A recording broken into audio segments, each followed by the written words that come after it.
right, guys, back on the 03 RM85 rebuild. Everything torn down, went smooth. I mean, as far as that stuff goes, everything came off gasket-wise. Bearings all look good. We got the hot rods kit, which we got on eBay with the, you can get 3 different kits, a Wiseco, a Pro X, and a Numera. So we went with the Pro X kit, same crankshaft in all the kits, just a different piston. They give you Vertex gaskets, which is a Windorosa kit. Decent quality usually there. So we got crank bearings installed, basically used a seal driver, bearing driver, pounded them in. Put them in the freezer. Yep, we also did freeze them beforehand.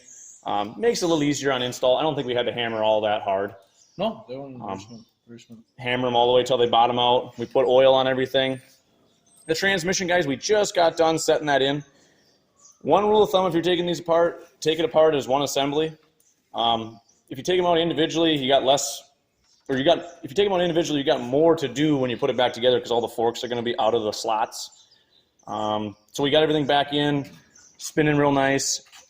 These RM85s, the nice thing is it's actually a gasket, not silicone or Yamabond or Honda Bond, whatever they use. So new gaskets temporarily set on there. We have one locating dowel on the other case half, which you guys can't see. So that'll go on when we put the top half on. The crankshaft is currently in the freezer. So we're getting that all squared away. And anything else to add there, Mark? That's pretty much it. We had to pound the old crankshaft out. We didn't take care of the crankshaft at all. We just took a hammer to it and did mushroom it a bit. So we're gonna, yeah, I mean, it all came apart nice. I think we're gonna have to put this gasket on after we put the crank in because I think your rod's on that side. Well, I was also thinking of that too. I think we have to put the crankshaft in and then the gasket over the top. I do believe so. Yep. But I mean, that was just bothering me. Yep. But I was looking at it too while you were doing that. Other than that. that, no, everything came apart very smoothly. Rubber mallet. Yep. Yep. Good old impact driver for the taking everything apart. Yep. And we'll try to show the clutch side with all the shims and the snap rings and the the gears and all that stuff when we have that side going back together. One thing you'll note, there is a shim washer on the output shaft for the transmission, so don't let that get stuck to the case or the shaft and you drop that. So that's the only shim I think that was on there. There may have been one after the fact by the clutch basket, but we'll show that later. Other than that, everything's set in. It's time for the crankshaft. We need the crankshaft out of the freezer. And we're going to put that in this half, crankshaft in all the way, center gasket, then other cover. Yep. So that's the game plan. We'll get the crankshaft out, and then we'll turn the camera back on. Cranks in the one half. It was in the freezer. You can see the frost just pouring off of it. We're getting a little oil in the bearings here. I just need to do the crank bearing. I don't need much. Okay. Yeah, just a skosh. Beautiful. Any oil? Is that surface clean there? For the most part. Yep. Locating dowels in the case on your side. One's here. Yep. All right. I will try to line us up the best I can. Okay. It's probably going to go hard. That's where she's going to be tight on there. It's off the... Yep, that's okay there. We're going to have to get them, start whacking on it. Yep.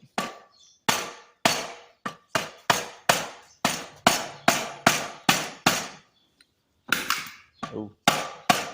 Okay, okay, yep. Yep, you're sinking. You're going. I'm just going to... Okay, hold it. I'm watching the shift drum. You're looking good. Yep, keep going. Yep. Oh, gasket, dowel, everything looks good. I think we're there. Woo! Red slushy! Sounds promising, boys. Woo! She's together. Spinning nice and free. Everything's good, Jess? Yep. Feels like with the crank. Now Oh, yeah. we just have to put the top on. Yep. Yeah. Logan's got her down. Everything's still spinning here. The shift cam went in. See, that's how it's supposed to feel. Yeah, not tight. Yeah. Don't worry, the rock. Yep. Okay, now it's just getting the case bolts in, all those 8mm. Yep. It's got to draw up a little bit yet, Mark. That's the bolts. Yeah. We're doubled in, but we should get these in before this unfreezes. Yep. All right. By unfreezing, you mean thaw.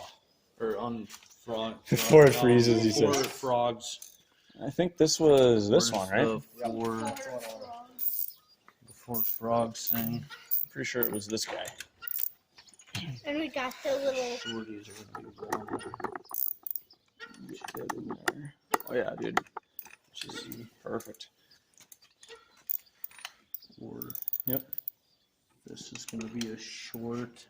Long. And that should be a Long. Oh, this no, the stupid one. Remember we forgot it? Yep, then that's our forgetting one. Martin, is there a long one there and a long one there? Yep.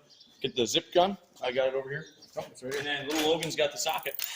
You just gotta swap out There with you him. go. Give that the mark, and you're all set. I don't know. I have to look at the picture which way this was oriented. I don't think I think It was sitting straight like out. this. like just chilling. It's just a wire. And that's that it. can be moved. Yeah. So we gotta trim it here too. We'll cut that afterward. Yep. Not a huge deal though. No. Nope. It looks exactly how we did when we took it apart. Just better. Middle. Mhm. Yeah, I would say work from the inside, just crisscrossing. I don't like that one. Went in hard. That's because it's a stator bolt. You don't tighten that. Oh, That makes sense. that's why I didn't like it. That's why you stop. Yep.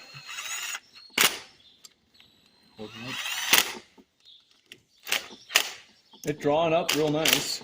You want to torque them or you want to go hand tight? I can handle it. Okay. I would say it's 80. The spec, guys, if you're wondering, 89, between 89 and 100 inch-pounds. 89 and 98. Yeah. And if the equivalent, if you don't have a torque wrench, is taking a 1/4 inch ratchet with one wrist and going about that tight. On a 10-inch long ratchet, right? Yeah. You definitely want to use a big ratchet. They're 6x1 thread. They're very, very tiny bolts. They can take some steam, but you put a big ratchet on it and it's going to cause problems. The freezing of the crankshaft definitely aided in how easy that went together. Taking it out, we actually had to tap pretty hard on the crank. It was pretty tight. And now we can go ahead after the bolts are tightened. We're tightening them all in a crisscross pattern. Like I said, I start from the middle and work my way out. torque spec would be around 89 inch-pounds. The foot-pound, like 7 or 8. So now we're just going to tighten all those up nice and evenly. And we actually got to trim the gasket on the reed cage. And we had to trim the gasket in the center of the case before you put it together to clear the rod. So we did that ahead of time. We'll finish off at the end trimming the gasket. So putting the flywheel key from the old crank in the new crank, you have to transfer that over. One thing we forgot that Jess found was this bolt right by the reed cage. We mistakenly forgot it, taking it apart, and we started prying and hammering, and we noticed, oh, it's not going. Thankfully, we stopped and saw that bolt. So it is kind of hidden behind that ear there, so you won't see it unless you're kind of just looking at it funny. Happened to see it, and glad we got that loosened up right away. So other than that, once we get everything tight, we got to put new seals in.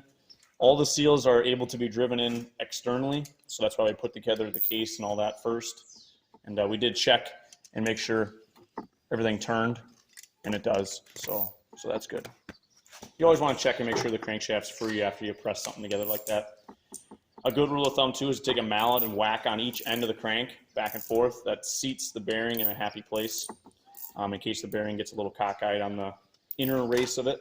So that's what we'll be doing now, and just finishing up the clutch side. We'll turn the camera back on the clutch side. We installed the power valve assembly with the gear, crankshaft gear. How that went is with the new seal, there's actually like a, what do you call that, a collar? I guess I would call it a collar. That spacer. the seal actually goes, over the top of that, and that's over the crank. So Well, the seal goes in, your collar / spacer goes down over the seal against the inner lips of the seal. And then you got your gear that's splined on. And then reverse threaded. Reverse threaded. Reverse thread. Do not make the mistake of trying to. To the guy that keeps tightening it when you're trying to loosen it. Right. So lefty loosey to tighten, righty tighty to loosen. Yep.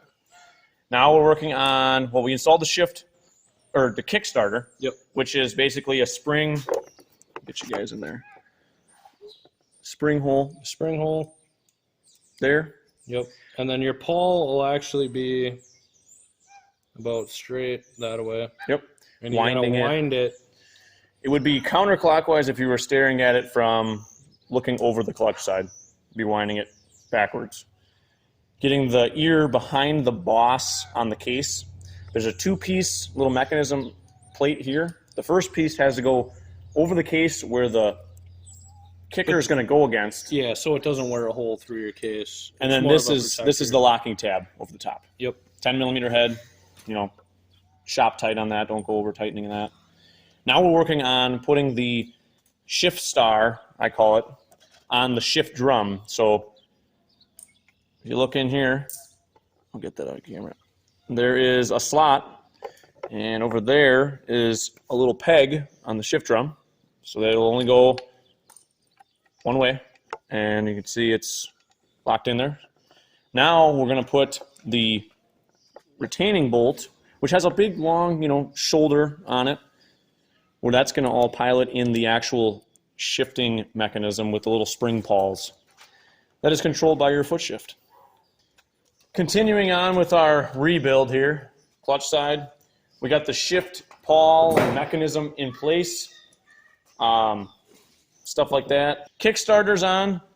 This shim on top of here, there's a shim under it and a shim on top. This one fell off when we initially took the clutch cover off. It must have been stuck to the outside. Don't forget that. There's a shim on top of this output gear and then a snap ring. Pretty self-explanatory there. The shift mechanism, you got to put the bottom piece in along with the bolt, retaining bolt, and then the collar can go on top. But you have to put the collar over the pawls first. Yeah, it's kind of got to go inside. There's like a slot inside. It's got to. Anyways, so this is what we're talking about, that shifting mechanism with those little pawls right here, one on top, one on bottom. You can see the orientation of this collar with that little nub pointing up. And this little spring-loaded mechanism that actually puts tension on your gears, you're going to want to take that off and, you know, and start the bolt. When you go together, you put the bolt in so the shoulder is protruding through the arm, so it's piloting it. Then take that end of the spring, which is going to be hanging out over here, and push that and wrap it up under the boss of the case. Other than that, you just tighten it down after it's seated. And that'll find itself when you shift it. You know, it automatically is in place where it needs to be. No need to worry about it then. Other than that, I didn't look up a torque spec on this nut. If I had to guess, it's probably around that 50 to 75 foot-pound range. They do put a decent amount of torque on those. It's up to you if you want to put thread locker on it or not. We did not in this example. This also, if you're wondering what this spline is, that actually drives the water pump. So when we go back together, we have to line that up with the water pump impeller. Next is going to be putting the shift shaft in and the clutch basket and all that. And we'll start buttoning up the clutch stuff. So, alrighty guys, got the clutch basket going on. Basically there's a very thin spacer. Yep, very thin spacer. Needle bearings.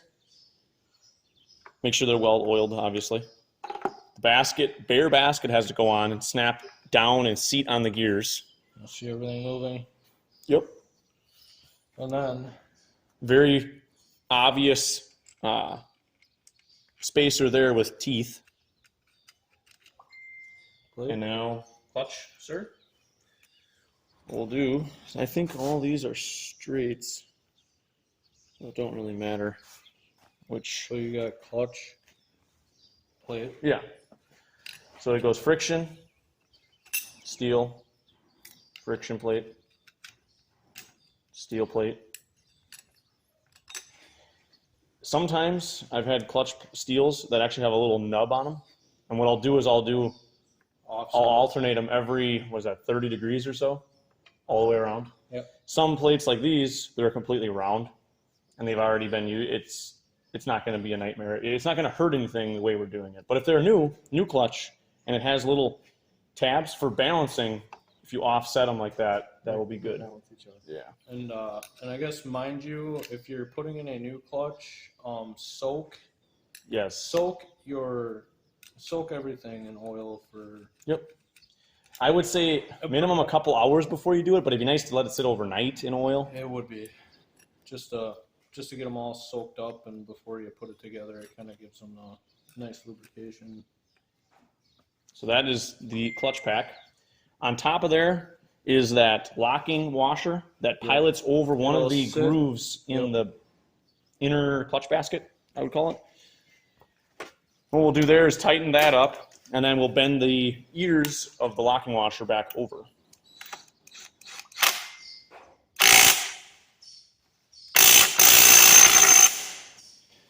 Tight. When these get sticky, we're all nasty from sitting, or when this basket, you'll talk about people that say they have a grooved basket. That means between these fingers, where these plates sit, it develops grooves from chattering back and forth. So sometimes you have to take a flat file and you go down the basket and you clean that all up nice and flat. This basket looked really nice. There was hardly any, if I took these plates out, you'll see there'll be a groove or something in that channel, but there's not. So that tells me that that's a low hour basket, or somebody replaced it at one time. I've seen them on like the Banshee one. We had to file that one down. That was pretty rough. That's what causes sticky clutch plates. So like if you ever have one that wants to creep on you and it won't, like when you pull the clutch in and it wants to creep, that's usually caused from the plates sticking.